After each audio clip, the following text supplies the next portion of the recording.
Hi, this is V. Samahan niyo nga ako for today's video.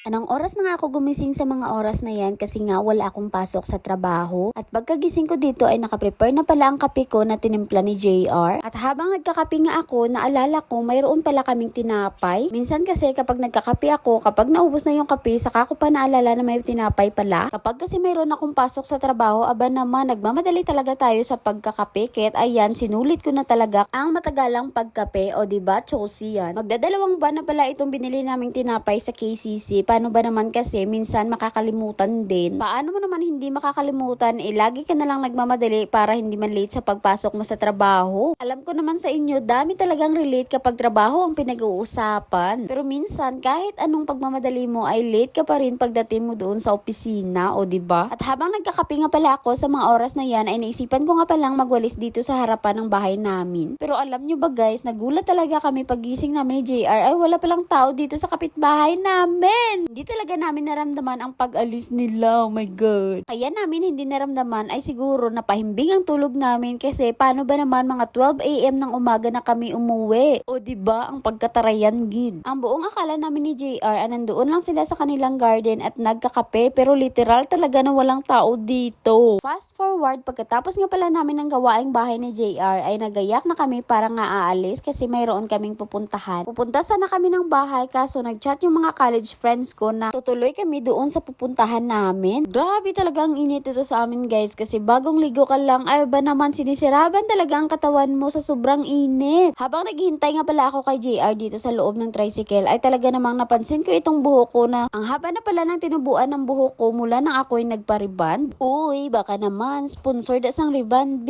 char.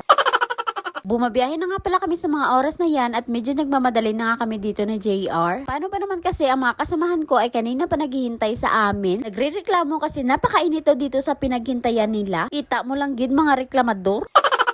Bago nga pala sila pumunta dito sa pinagsunduan namin ni JR, pumunta nga pala sila ng KCC kasi doon sila nagkita. At syempre, bumili na rin sila nitong cake para nga sa kaibigan namin. O diba ang bongga? Habang bumabiyahe nga kami ay napansin namin na maraming talagang naliligo ngayon sa mga pool kasi naman sobrang init talaga as in. Pero bago nga sana matapos ang video na ito, gusto ko sanang malaman kung taga saan ba kayo, saan ba nakaabot ang video ko. Pwede ba kayo mag-comment sa baba? At para ma-shoutout ko rin kayo sa next video ko.